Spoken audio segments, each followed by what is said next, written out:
금강 유브라데를 저번 주 하지 않았어요? 아니요, 예수 때. 그렇잖아요. 자, 오늘 그러면 그 마지막 2강째입니다. 2강째. 저번 주가 1강째였고, 오늘 2강째입니다. 자, 금강 유브라데 요한계시록 9장 13절에서 22절. 제가 제목을 강의를 잘못 쓴 편이에요. 첫째 번째, 지난주에 여섯째 첫째가 나왔어요. 네네. 그러니까 오늘 2강째인데 제가 앞에 네. 1강이라고 좀 씁니다. 금강 유브라데 요한계시록 9장 13절에서 21절. 본문이 똑같습니다. 그래서 자 13절부터 함께 공부합니다. 시작. 여섯째 천사가 나팔을 불매 내가 들으니 하나님의 금 제단 네 뿔에서 한 음성이 나서 나팔 가진 여섯째 천사에게 말하기를 금강 유브라데에 결박한 네 천사를 놓아주려 하니 네 천사가 놓였으니 그들은 그 년 월 일시에 이르러 사람 3분의 1을 죽이기로 준비된 자들이다. 마병대의 수는 2만만이니 내가 그들의 수를 들었노라. 이 같은 환상 가운데 그 말들과 그 위에 탄 자들을 보니 불빛과 자줏빛과 유황빛 보신경이 있고 또 말들의 머리는 사자머리이고 그 입에는 불과 연기와 유황이 나오다. 이 세 자 곧 자기들의 입에서 나오는 불과 연기와 유황으로 말미암아 사람 3분의 1이 죽임을 당합니다. 이 말들의 힘은 입과 꼬리에 있으니 꼬리는 뱀 같고 또 꼬리에 머리가 있어 이것으로 행하더라. 이 재앙이 죽지 않고 남은 사람들은 손으로 행한 일을 회개하지 아니하고 오히려 여러 귀신과 또는 보거나 듣거나 다니거나 하지 못하는 그 먼 종과 족속의 우상에게 절하고 또 그 살인과 속술과 음과 도둑질을 회개하지 아니합니다. 본문에서 회개하지 않던 자들이 어떤 자들이었습니까?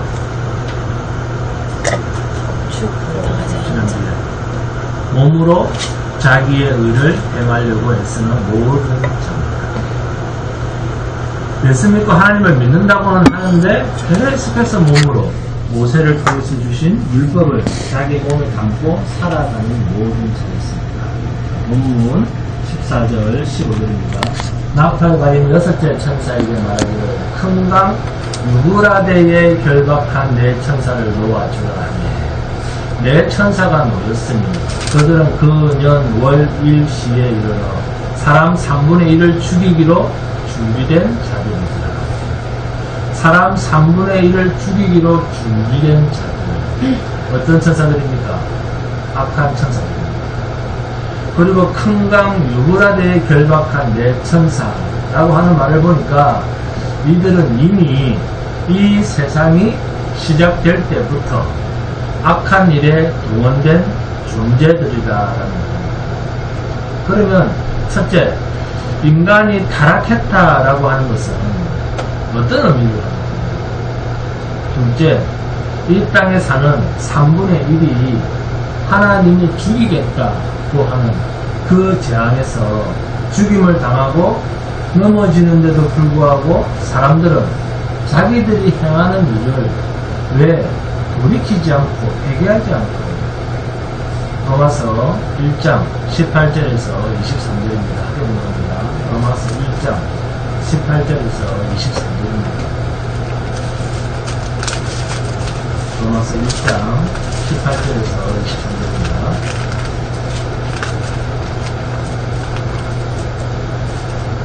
합니다. 18절부터 시작. 하나님의 진노가 불의로 진리를 믿는 사람들의 모든 경건하지 않은가 우리에 대하여 하늘로부터 나타나니 이는 하나님을 알만한 것이 그들 속에 보입니다. 하나님께서 이를 그들에게 보이셨느니라. 창세로부터 그의 보이지 아니하는 것들 곧 그의 영원하신 능력과 신성이 그가 만드신 만물에 분명히 보여 알려졌나니 그러므로 그들이 힘이라지 못할지니라. 하나님을 알되 하나님을 영화롭게도 아니하며 감사하지도 아니하고 오히려 그 생각이 허망하여지며 미련한 마음이 어두워졌다니 스스로 지혜 있다 하나 어리석게 되어 썩어지지 아니하는 하나님의 영광을 썩어질 사람과 새와 짐승과 기어다니는 동물 모양의 우상으로 바꾸었느니라. 에덴 동산에서부터 인간이 타락한 이후로도 모든 피조물들은 하나님을 알고 섬기며 살아가게 되어 있었습니다. 피조물은 창조주 자기를 지으신 존재를 부정할 수가 없습니다. 이걸 부정하는 것은 자기 존재를 부정하는 것 아닙니까? 둘 중 하나 아닙니까? 나는 스스로 태어났다 라고 하면 나는 창조주다 라는 말이고, 태어났다 라고 하면 나를 태어나게 하신 창조주가 있다는 말입니다. 로마서 1장 18절 이후를 보니까 창세로부터 이 세상을 만드신 이후로 하나님의 영원하신 능력, 신성이 만물 가운데서 다 알게 되어진다는 겁니다. 왜? 피조물들로 하여금, 이 피조물들로 하여금 핑계치 못하도록, 엉뚱한 소리를 하지 못하도록 하시기 위함입니다. 그런데 문제는 하나님이 처음 창조하실 때와 똑같은 피조물의 수준, 하나님이 요구하시는 수준을 그대로 유지했으면 상관이 없는데 문제가 있다는 거예요. 그게 뭡니까? 타락했다는 거예요. 타락했다라고 하는 말은 하나님의 기준에서 멀어졌다, 떨어졌다라는 뜻입니다. 그러니까 모든 것을 알고 모든 것을 할 수 있고 모든 것을 말하는데 하나님의 기준에서 모자란다는 거예요. 이것을 뭐라고 합니까? 죄라고 합니다. 타락이라고 합니다. 그래서 죄인이라고 하는 말은 하나님을 안 믿는다 그런 말이 아닙니다. 죄인, 타락이라고 하는 말은 하나님을 믿되 하나님이 요구하시는 수준에 머물지 않는다 그 뜻입니다. 하나님을 믿기는 믿습니다. 하나님을 말하기도 합니다. 알기도 합니다. 그런데 하나님이 요구하시는 수준에 이르지 못한 모자라는 수준에 있는 자들, 이들을 죄인이다, 타락한 자들이다. 그러니까 우리 육을 가진 인간들이 하나님을 부르고 예수를 믿는다고 예배당을 다니는데 이 육을 가진 인간이 하나님을 믿고 예수를 믿는 그 믿음이 어떤 수준의 믿음? 타락한 수준의 믿음, 죄인의 수준의 믿음이다, 모자라는 수준의 믿음이다 그 말입니다. 이 모자람이 죄라는 거예요. 야고보서 2장 18절을 보시면 누구든지 온 율법을 지키다가, 율법을 다 지키는 거예요. 누구든지 온 율법을 지키다가 그 하나를 범하면 어떻게 된다고요? 모두 범한 자가 됩니다. 하나님의 재청 방식은 백점과 빵점밖에 없습니다. 그러니까 인간은 최선을 다해본들 몇 점이다? 빵점이라는 거예요. 빵점이다. 네? 최선이라고 하는 말 자체가 완전, 완벽 그런 뜻이 아니잖아요. 네? 모자란다는 의미를 담고 있는 말이거든요. 자, 로마서 1장 21절 말씀처럼 하나님을 알되 하나님을 영화롭게도 아니하며 감사하지도 아니하고 오히려 그 생각이 허망하여지며 미련한 마음이 어두워진다니, 네? 생각과 마음이 어두워져 있다고 합니다. 그런데 이런 사람들이 스스로 자기 자신을 잘 평가하면 되는데 스스로를 뭐라고 평가한다? 나는 지혜가 있다, 이렇게 평가를 한다. 우리 인간들의 하나님 앞에서의 신인식, 이게 문제라는 겁니다. 타락한 자가 하나님을 믿는다고 합니까? 하나님을 거부한다고 합니까? 자, 성경은 믿는다고 말하지 않습니까? 모든 피조물에는 하나님의 신성이 담겨있기 때문에 창조주를 부정할 수가 없게 되어 있습니다. 모든 인간은 종교심을 가지고 신의 이름을 부른다는 거예요. 그러나 신은 천상천하에 하나님 한 분밖에 안 계십니다. 인간이 만든 신은 신이 아닙니다. 신의 이름을 인간이 만들어 놓고 부르든 말든 하나님께서 만물 가운데든 인간 가운데든 이러한 신인식 때문에 사람들이 신을 만들기도 하고 부르기도 합니다. 그런데 이 전부가 창조주 하나님이 요구하시는 수준에 이르지 못합니다. 하나님 수준에 이르지 못하는 신, 그게 뭡니까? 우상입니다. 그게 타락이 죄, 마귀에게 미혹을 당한 수준이라는 것입니다. 그 수준이 어느 정도까지 떨어졌는가? 로마서 1장 23절입니다. 썩어지지 아니하는 하나님의 영광을 썩어질 사람과 새와 짐승과 기어다니는 동물 모양의 우상으로 바꾸었습니다. 자, 그런데 여러분, 이런 우상 수준으로 하나님을 만들어 놓고 예배당 다니는 사람 맞습니까? 하나님을 부르는 전 세계 기독교인들이 이 정도로 썩어질 사람과 새와 짐승과 기어다니는 동물 모양으로 이렇게 우상으로 바꾸어 놓고 그렇게 하나님을 믿던가요? 그러면 아니잖아요. 그러면 이 말이 무슨 뜻이겠습니까? 하나님의 영광을 썩어질 사람과 새와 짐승과 기어다니는 동물 모양의 우상으로 바꾸었다. 이게 무슨 뜻일까요?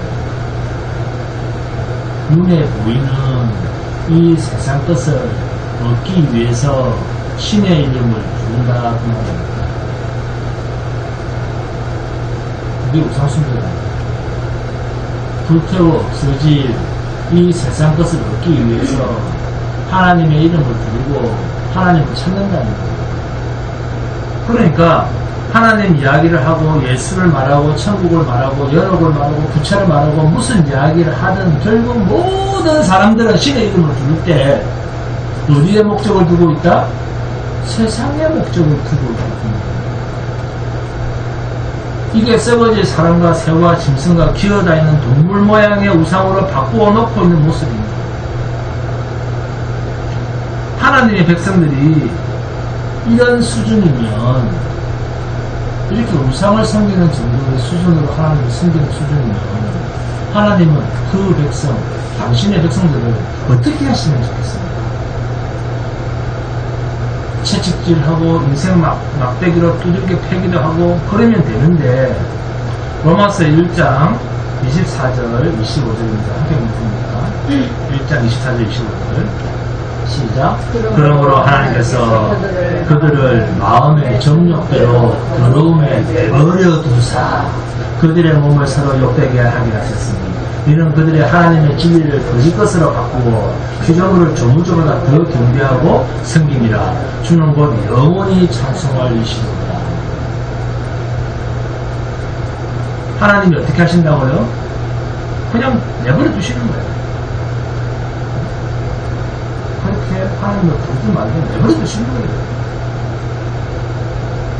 그렇게 내버려둠을 당한 모습이 계시록에서 보시는 대로, 자, 계시록에서 보니까 어떤 상태다? 하나님을 부르고 율법을 지키고 예수를 믿고 예배당을 드나들고 정말 특심으로 신앙생활을 한다고는 하는데 하나님은 어떻게 하신다? 정작 특별 새벽기도도 하고 뭐 하고 다 하는데 정작 하나님은 어떻게 하신다? 그냥 그대로 내버려 두십니다. 이것을 본문에서는 뭐라고 합니까? 회개하지 않는다. 그러면 회개란 뭡니까? 하나님께서 자기 백성을 돌이키게 하시는 것. 이게 회개입니다. 그래서 본문을 잘 보셔야 됩니다. 자, 사람 3분의 1이 죽어나가고 있습니다. 이 정도 참혹한 장면을 보면 예배당을 드나드는 사람 치고 그동안 자기가 종교 행위를 했다고 죽을 짓을 했다고 두 손 들고 회개하지 않을 사람이 있겠습니까? 그런데 하나님은 그렇게 빈다고 용서해 주시는 그런 하나님이 아닙니다. 그럼 뭐냐? 하나님의 작전, 하나님의 언약, 약속, 하나님의 주권, 하나님의 뜻이라고 하는 곳에서 우리가 생각을 해야 됩니다. 여러분, 모든 문제는 어디서부터 시작해서 어디로 끝난다? 하나님으로부터 시작해서 하나님으로 끝나는 게 성경입니다. 성경은 영적인 이야기입니다. 영적 이스라엘, 영의 일을 잘 아셔야 됩니다. 여러분, 하나님께서 하시는 일 말고 하나님께서 하시는 일 말고 내가 일상생활을 내가 계획하고 내가 하는 일은 내 주도하에 내 생각대로 최소한 내가 컨트롤하면서 내가 주도적으로 하고 있다. 그렇게 살고 있다. 그렇게 자신하시는 분 손 한번 보십시오. 그러면 손을 안 드시는 분은 늘 하나님께 끌려만 다니니까 다 하나님께 끌려만 다니시는 분은 그 100%는 여러분 우리가 살아가면서 하는 모든 내가 하는 일이 죄가 됩니까? 죄가 안 됩니까? 죄가 됩니다. 그러면 누가 나를 끌고 다니는 것입니까? 그게 마귀입니다. 마귀는 어떤 존재입니까? 영적 존재입니다. 눈에 보입니까? 안 보입니다. 인간의 오감으로 어떻게 확인할 길이 없습니다. 하나님만 영적 존재가 아니라 마귀도 영적 존재라는 것이 문제입니다. 귀신은요, 영적 존재입니다. 그래서 인간, 내가 하고 있는 모든 일은 하나님 앞에서 죄라고 하는 말은 영적 존재, 죄에 대한 근원 마귀가 나를 완전히 지배하고 있다. 쉽게 말해서 우리 몸이 죄덩어리예요. 그러니까 죄랑 친한 거예요. 응? 나를 완전히 지배하고 있다. 무엇을? 내 육체. 우리 육체가 죄덩어리 아닙니까? 그런데 죄에 지배당하는 모습이 내가 느껴집니까? 전혀 느낄 수가 없다는 거예요. 그러니까 얼마나 이 영적 존재가 탁월한 존재입니까? 나를 못 느끼게 하는 겁니다. 나를 지배하고 있는 마귀가 도저히 인식이 안 되는, 감각이 안 되는 그러한 상태 속에서 나를 100% 완전히 지배해서 누가 하는 것을 마치 내가 하는 것처럼 마귀가 컨트롤을 하는 겁니다. 이것이 우리가 살아가는 죄 덩어리다라고 하는 존재입니다. 그래서 썩어 죽는 거예요. 하나님은 마귀보다 강력한 힘을 가진 하나님도 영적 존재입니다.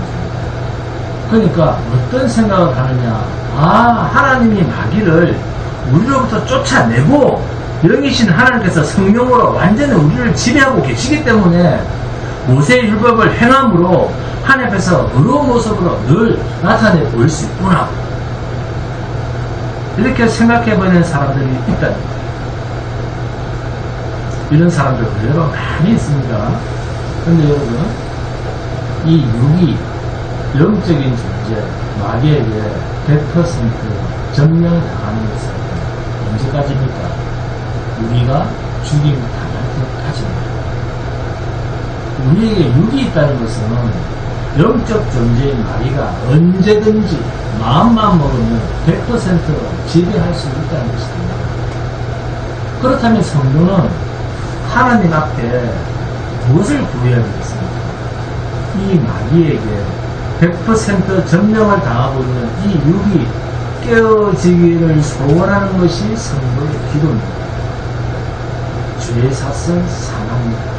어떻게든 우리의 성도의 기도는 이 죄에서 벗어나는 게 우리의 기도의 사실입니다. 우리한테서 죽음의 일을 죄가 나온다라고 하는 것은 쉽게 말해서 우리가 죄를 짓는다라고 하는 것은 죄에서는 사망인데 하나님의 원수인데 그 죄가 자꾸 나온다고 하는 것은 결국 뭡니까? 마귀에게 100% 점령을 당하고 있다, 그 말 아닙니까? 너무나 분명한 증거 아닙니까? 그래서 율법적 종교 행위는 마귀가 미혹한 결과입니다. 네가 그렇게 살면서 예수 믿는 사람이다. 네가 그렇게 살면서 목사가, 장로가, 네가 그따구로 살면서 목사야? 이렇게 계속 미혹을 하는 거예요. 마귀가 송사하는 것처럼 하나님 앞에서 우리가 율법의 요구를 100% 만족시킬 수 있습니까? 우리는 불가능하잖아요. 목사든 권사든 장로든 할 것 없이 그렇게 죽도록 사망의 종지를 하다가 죽으니까 천국이 아니라 영원한 지옥으로 가는 거예요. 이것이 영적 존재, 마귀가 하는 권세입니다. 권세. 평생을 율법의 종으로 거룩하게 살아요. 그러나 그 끝은 어딥니까? 완전히 지옥입니다. 거룩하게 살아요. 그래서 마지막 순간에 이것이 하나님께 저주받을 연대구나. 이 말이 로마서 3장 19절 20절입니다. 우리가 알거니와 누가 율법이 말하는 바는 율법 아래에 있는 자들에게 말하는 것이니 이는 모든 입을 막고 온 세상으로 하나님의 심판 아래에 있게 하리라. 온 세상이 다 하나님의 심판 아래에 있게 하리라. 지금 무슨 율법을 지켜서 하나님의 온 세상이 하나님의 심판 아래에 있는데 거기에 거룩한 자가 누구 하나가 없겠습니까? 그러므로 율법의 행위가 그의 앞에 의롭다 하심을 얻을 육체가 없나니 한 명도 없다는 거예요. 율법으로는 죄를 깨달으니 그렇게 거룩하게 살겠다고 한 그 육체가 마귀와 함께 저주의 불구덩이로 영원히 들어가는 거예요.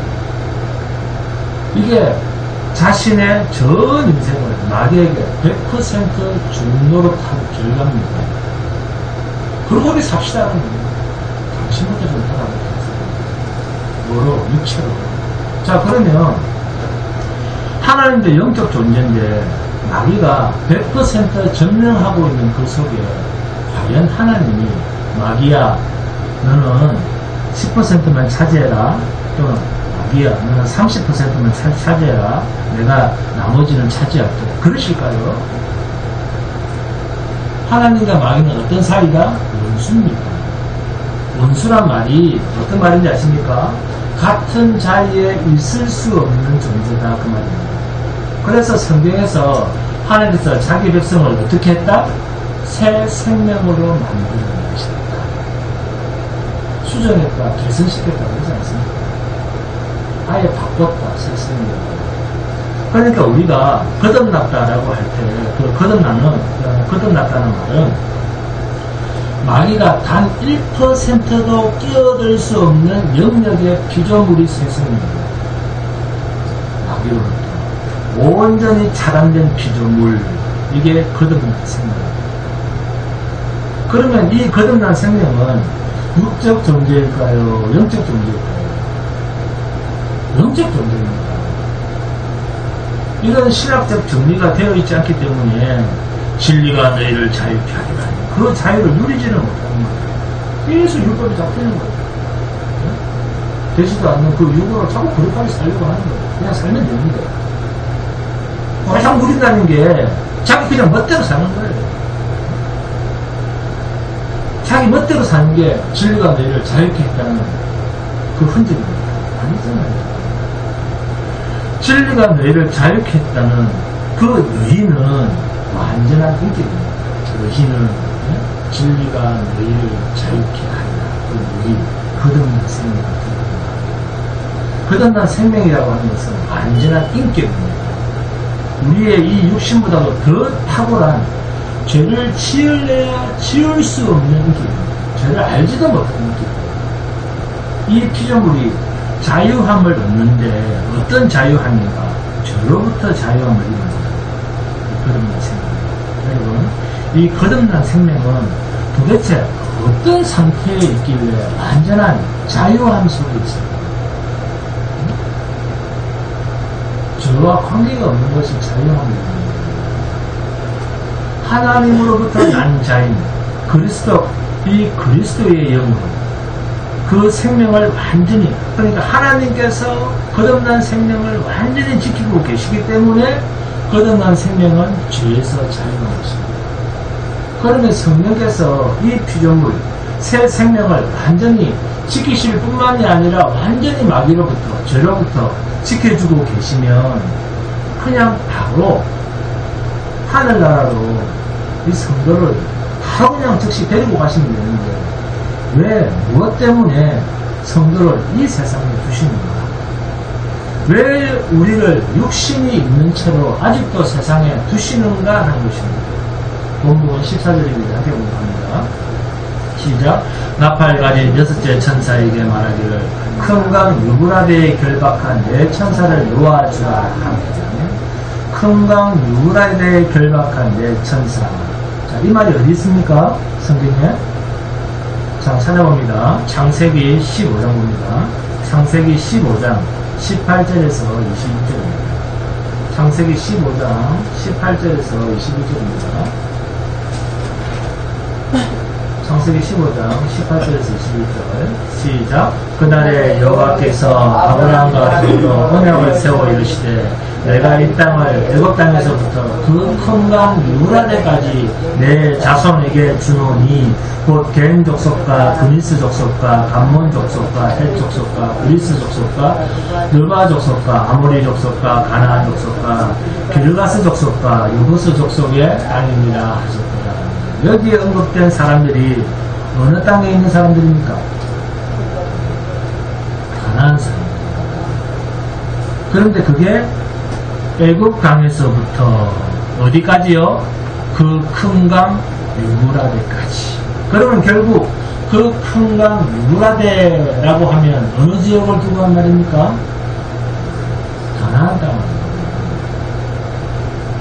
그런데 이 강이 가나안 땅이 과연 여기에만 나오느냐? 아닙니다. 출애굽기로 출애굽기 23장 31절입니다. 출애굽기 23장 31절입니다.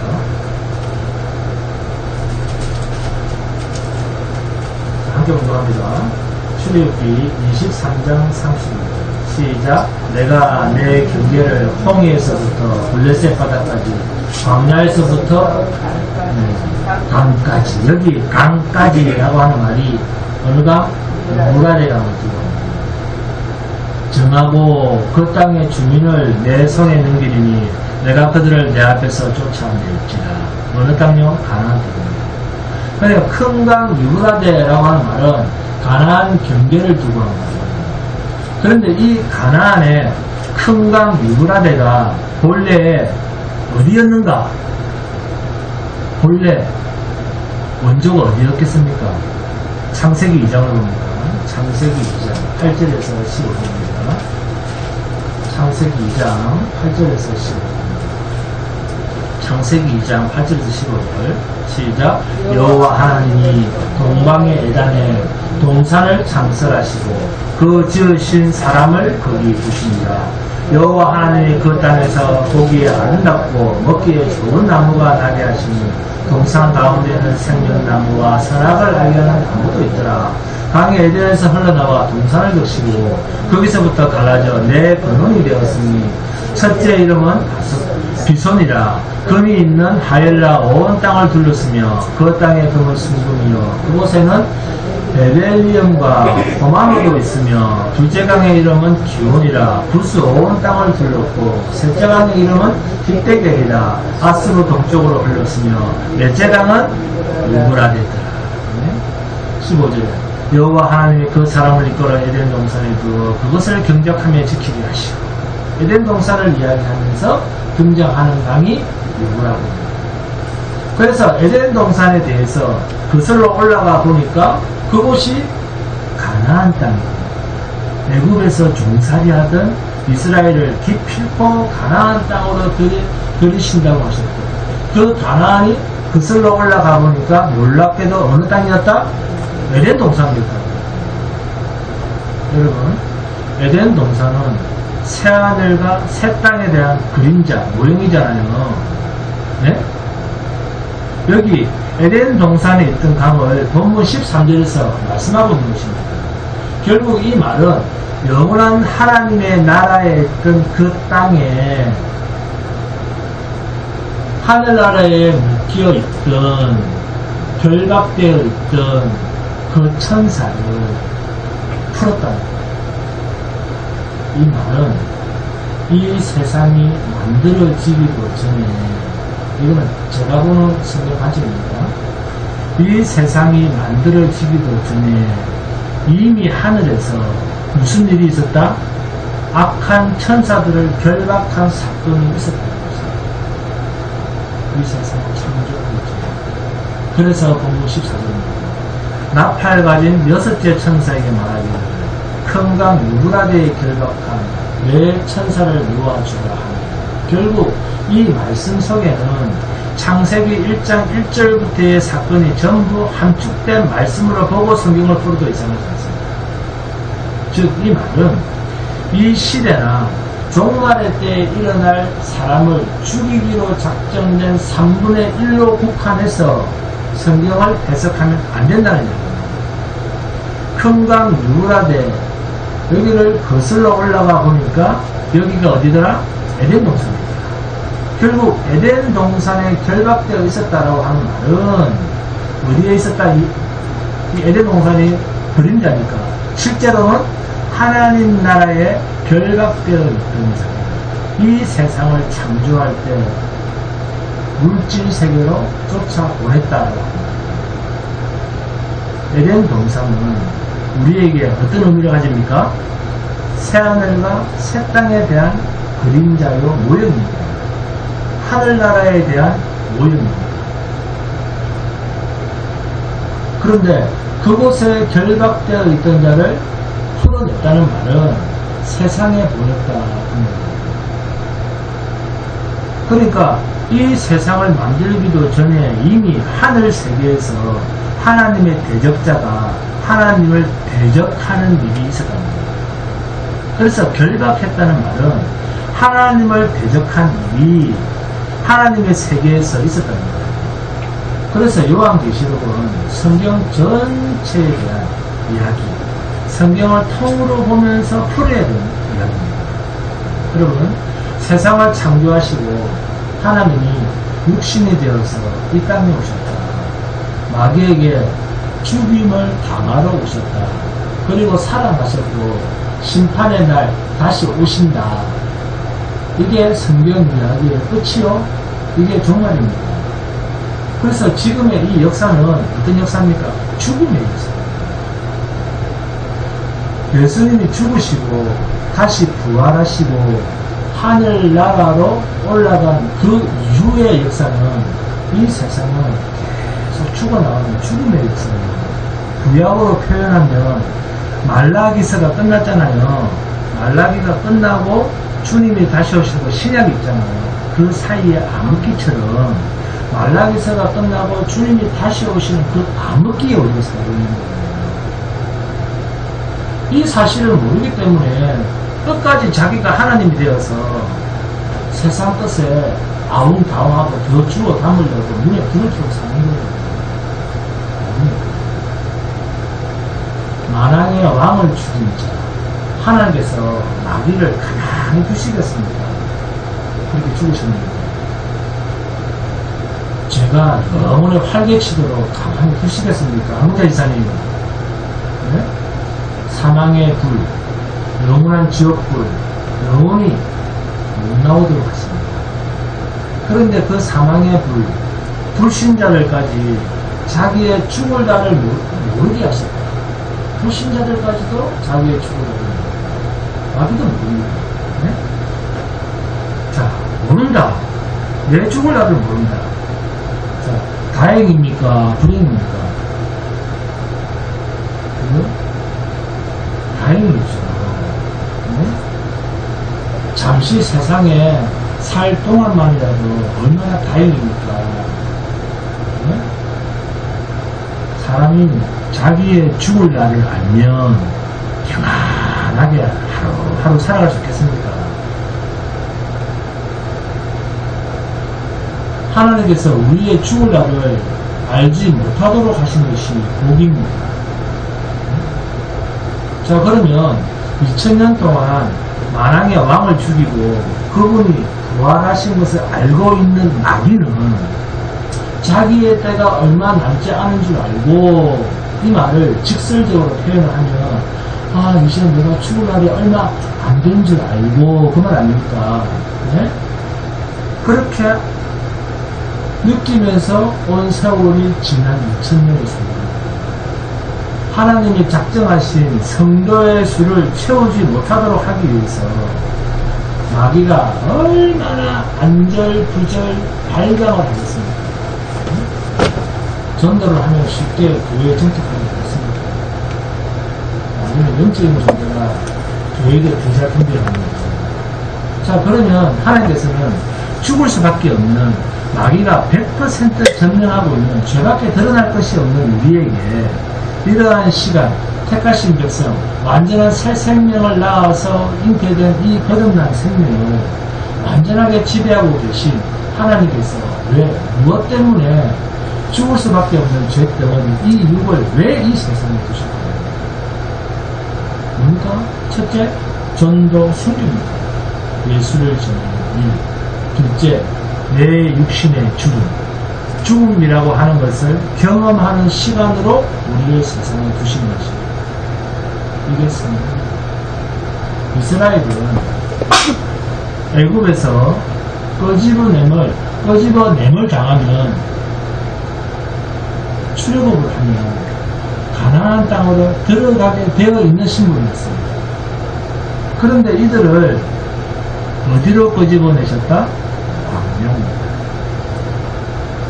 광야는 옛 사람을 벗어버리는 내 육체, 마귀가 100% 점령하고 있는 이 육체가 깨어지는 데 필요한 시간입니다. 그런데 이러한 결박당한 천사가 노임을 받아서 세상 사람 3분의 1을 죽이는데, 자, 자기 마음대로 죽이는가? 본문 15절을 봅니다. 내 천사가 놓였으니 그들은 그 년, 월, 일, 시에 이르러 사람 3분의 1을 죽이기로 준비된 자입니다. 자, 자기 마음대로입니까? 아니면 년, 월, 일, 시간까지 하나님이 정하신 계획에 따라서 되는 겁니까? 하나님의 계획대로 죽는 겁니다. 자기 마음대로 못합니다. 아무리 막이라도 하나님께서 허용하신 범위 내에서 하는 거예요. 그러니까 이러한 재앙의 이야기들이 우리를 죽인다고 해도 결국 하나님의 나라에 필요 없는 것들을 하나님께서는 당신의 백성들에게 버리게 하시는 도구로서 누구를 사용했다? 마귀를 사용할 뿐이라는 겁니다. 이 육체가 하늘나라에서 필요합니까? 필요하지 않습니까? 필요 없다. 이걸 버리는 일에 하나님은 마귀를 쓴다는 거예요. 그러니까 우리가 죽음에 놓여진다고 해도 그 죽음은 성도에게는 재앙이 아니고 뭐다? 하나님의 영광입니다. 본문 13절 함께 보겠습니다. 본문 13절입니다. 여섯째 천사가 나팔을 불매 내가 들으니 하나님 앞 금제단 내 뿔에서 하나님의 성이 나서 나팔 가진 여섯 천사에게 말하기를 자, 여기서 나팔 가진 여섯 천사에게 말하기를 잘 할 때 어디에서입니까? 하나님 앞 금제단 내 뿔에서, 그죠? 금제단 내 뿔. 자, 여기에 동그라미랑 치봅니다. 금제단 내 뿔. 여기에 동그라미 칩니다. 자, 그리고 요한계시록 6장 9절에서 11절을 해보면 됩니다. 요한계시록 6장 9절에서 11절입니다.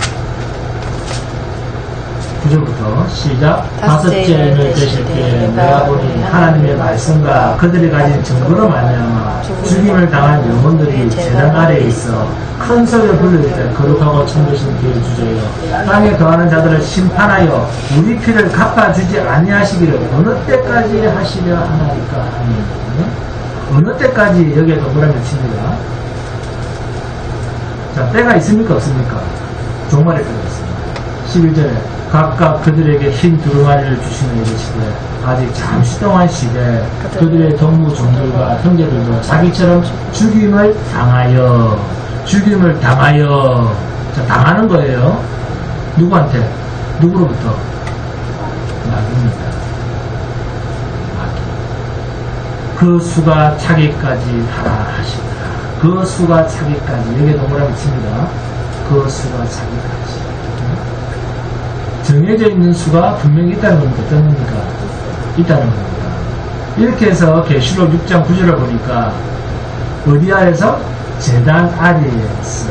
그러니까 큰강 유브라데에 결박되어 있던 자들이 나와서 사망의 권세를 휘두르고 있는 마귀에게 당한 자들이 지금 하나님께서 강구를 하고 있는 거예요.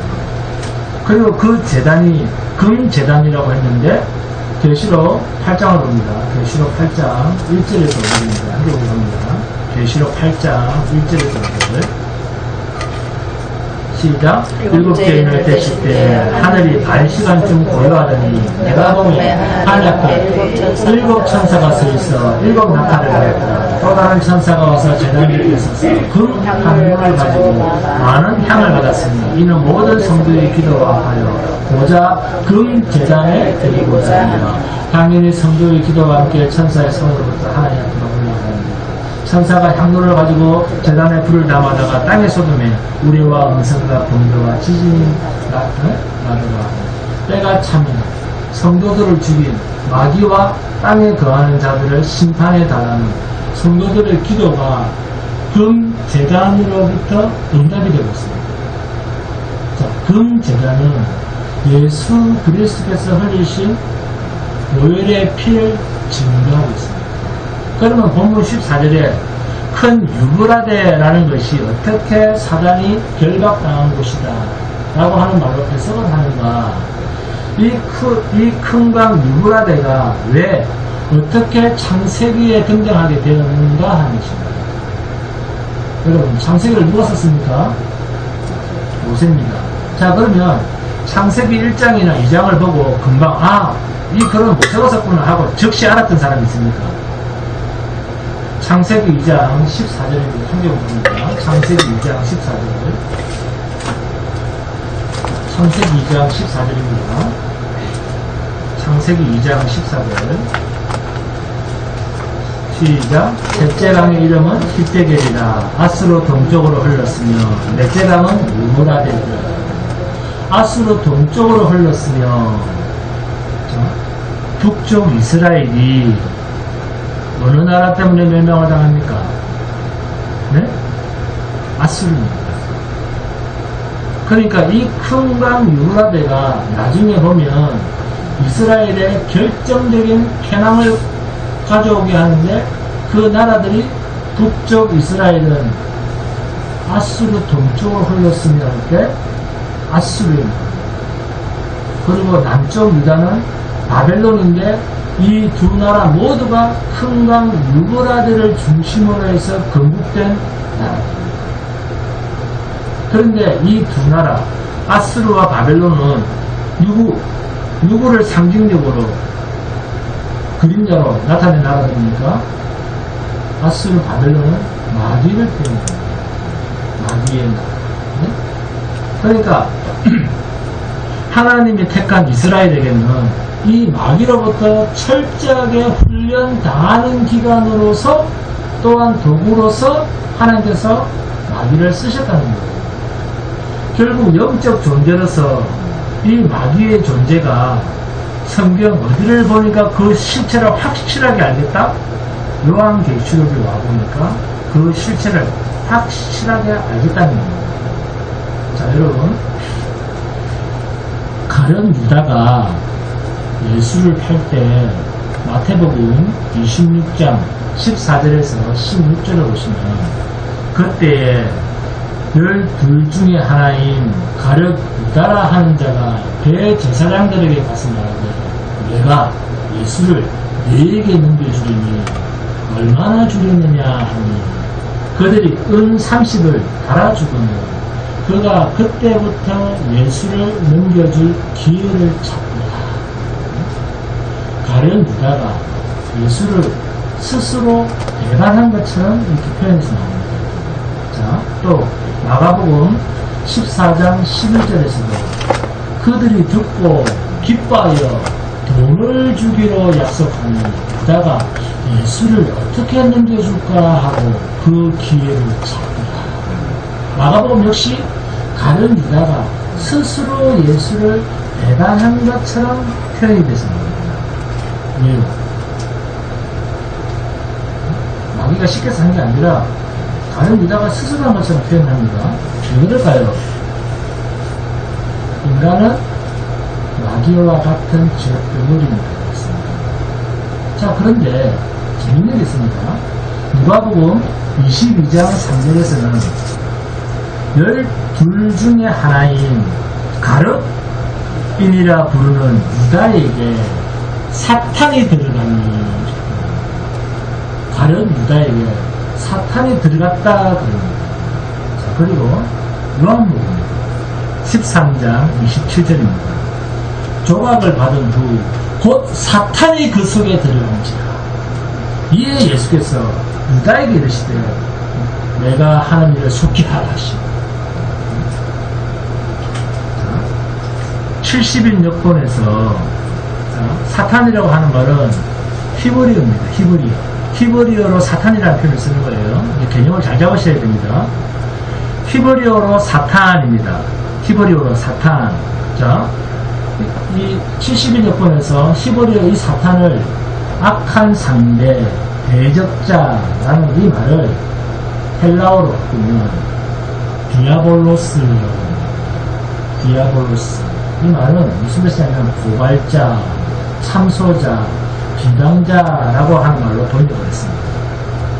그리고 사악한 영, 귀신을 70인 여권에서 번역하기를 헬라어로 디아모니온 이렇게 했습니다. 디아모니온 이렇게 표현했습니다. 네? 귀신을 디아모니온으로 했습니다. 귀신의 뜻은 신이라는 뜻이에요. 신적 존재, 인간의 능력 밖에 있는 것. 그리고 인간에게 적의를 가지고 있는 악령입니다. 인간한테는 적의를 가지고 있어요. 귀신은. 인간에게 적의를 가지고 있는 악령. 그래서 이방신을 경멸하는 용어로 사용할 때 마귀의 사자, 사탄의 사역자 이런 말 씁니다. 성경에 나오는, 자, 잘 들으세요. 성경에 나오는 악한 영은 두 종류밖에 없습니다. 귀신들에게는 등급이 있고 그들의 왕이 히브리어는 뭐라고요? 사탄. 똑같은 표현이에요. 헬라어로는 이 사탄을 뭐라고 한다? 디아볼로스. 그러니까 사탄이라고 하는 말이나 마귀라고 하는 말이나 같은 뜻입니다. 아시겠어요? 성경에 사탄이라는 말이라는 말이 나오는데 이건 같은 부류예요. 사탄이나 마귀나 같은 겁니다. 같은 뜻입니다. 그래서 유대인들이 예수를 향하여 요한복음 7장 20절입니다. 무리가 대답하되 당신은 귀신이 들렸도다. 이 말 아시죠? 네? 이 말은 예수님을 완강하게 거부한 그 표현입니다. 아니 막 예수님을 진들거리 치는 그런 표현이 당신은 귀신이 들렸다는 것입니다. 그만큼 예수를 하나님이 싫어하는 표현입니다. 완전히 마귀가 하는 말과 똑같은 표현을 씁니다. 그래서 믿음은 하나님의 선물이라고 하는 겁니다. 인간이 스스로 믿을 수가 없어요. 네? 인간은 스스로 하나님을 믿을 수가 없습니다. 가룟 유다의 배반처럼 죄된 인간의 몸에서 나올 것은 뭐밖에 없다? 죄밖에 없습니다. 하나님의 은혜를 주시지 않으면 타락한 인간은 마귀와 사탄과 똑같습니다. 귀신과 똑같습니다. 이 죄의 근원, 파괴하는 자, 죽음의 마귀로부터 주님은 세상 끝날까지 거듭난 우리의 새 생명을 보호하시고 지키시고 영원한 새하늘과 새 땅으로 들어갈 때까지 우리를 인도하십니다. 아멘? 이 성도의 기능이 지키시고 보호하시는 이 은혜, 이 죄로부터의 영원한 자유를 누리며 천국을 소망하며 주만 믿는 믿음으로 나는 먹고 예수의 복된 소리만 전하며 사는 성도가 되시기를 주님의 이름으로 축원합니다.